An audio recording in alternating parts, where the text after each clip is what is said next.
হয়, এইটো আপোনাৰ লগতে প্ৰতিদিন টাইমৰ দৰ্শকক মই পহিলা মাঘৰ আন্তৰিক শুভেচ্ছা জ্ঞাপন কৰিছোঁ। আৰু এই মুহূৰ্তত মই উপস্থিত আছোঁ নলবাৰী জিলাৰ হাৰিভাঙাৰ ঐতিহাসিক কলীয়া গোসাঁইৰ যি মন্দিৰ, এই কলীয়া গোসাঁইৰ মন্দিৰত লোকবিশ্বাস অনুসৰি ইয়াত যথেষ্ট মানুহৰ ভিৰ হয়। প্ৰথমতে মই কিছু বাহিৰৰ দৃশ্য দেখুৱাব বিচাৰিছোঁ।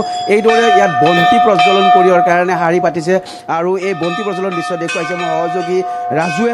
এই যি ঐতিহাসিক কলীয়া গোসাঁইৰ মন্দিৰ, এই কলীয়া গোসাঁইৰ মন্দিৰত সোণৰ ফুল বা ৰূপৰ ফুল দিলে মানুহৰ যি মানস কৰে সেই মানসে সিদ্ধি হয় বুলি লোক প্ৰবাদ আছে, যাৰ কাৰণে আচলতে এই ঐতিহাসিক কলীয়া গোসাঁইৰ মন্দিৰত হাজাৰ হাজাৰ ভক্তৰ ভিৰ হয়। আৰু মই পোনে পোনে যাব বিচাৰিছোঁ এই মন্দিৰ পৰিচালনা সমিতিৰ সভাপতি ডাঙৰীয়া কাষলৈ। মই আপোনাৰ কাষলৈ আহিব বিচাৰিছোঁ। ঐতিহাসিক এই কলীয়া গোসাঁইৰ থানত আজি পহিলা বহাগৰ দিনটোত যথেষ্ট সংখ্যক মানুহৰ ভিৰ কৰে। ইয়াৰ যিটো লোকবিশ্বাস, কি ক'ব এই সম্পৰ্কত? হয়, ধন্যবাদ। প্ৰথমতে আপোনালোকৰ নিউজ চেনেলৰ জৰিয়তে সমূহ অসমবাসীক মাঘ বিহুৰ শুভকামনা যাচিছোঁ। এই চেগতে কলীয়া গোসাঁই মহাপ্ৰভুৰ অলপ ইতিবৃত্ত আপোনালোকৰ চেনেলৰ জৰিয়তে দাঙি ধৰিব বিচাৰিছোঁ।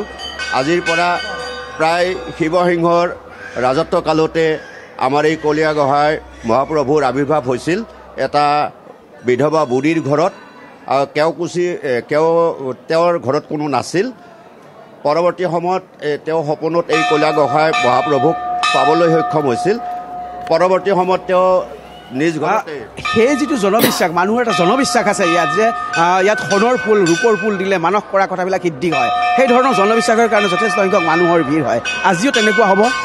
হয়, তাৰমানে কি হৈছে, এই যিটো লোকবিশ্বাস, এই লোকবিশ্বাস তাৰমানে যিয়ে যি মনোভাৱেৰে ইয়াত প্ৰভুৰ ওচৰত কামনা কৰে সেইটো সফল হয় বুলি এটা লোকবিশ্বাস আছে।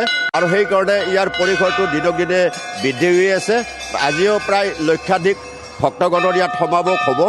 আৰু কিন্তু এটা দুৰ্ভাগ্যৰ কথা আমি আপোনালোকৰ চেনেলৰ জৰিয়তে ক'ব বিচাৰিছোঁ যে আচলতে এই যিখিনি লক্ষাধিক ভক্তগণ ইয়াত সমাৱেত হয়, যিখিনি সুবিধা আমি পৰিচালনা সমিতিৰ তৰফৰ পৰা দিব লাগে সেই পৰ্যাপ্ত পৰিমাণৰ সুবিধাখিনি আমি দিব পৰা নাই। পৰ্যাপ্ত পৰিমাণৰ সুবিধা হয়তো ভক্তপ্ৰাণক দিব পৰা নাই। মই আপোনালোকৰ কাষলৈ পুনৰ আহি মই ভিতৰৰ কিছু দৃশ্য দেখুৱাবলৈ চেষ্টা কৰিম।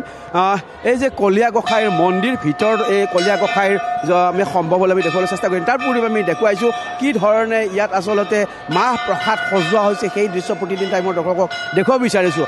আৰু এই যি ঐতিহাসিক কলীয়া গোসাঁইৰ মন্দিৰ, এই প্ৰায় 250 বছৰ পুৰণি এই কলীয়া গোসাঁইৰ মন্দিৰটো স্থাপন হৈছিল আহোম ৰজা শিৱসিংহৰ দিনতেই। আৰু তেতিয়াৰ পৰা এই ধৰণে এই যি মন্দিৰ, নলবাৰীৰ পৰা আমাক কিছু সামগ্ৰিক পৰিৱেশ দেখুৱালে নকুল তালুকদাৰে। তেওঁক এই মুহূৰ্তত আমি ধন্যবাদ জনাইছোঁ।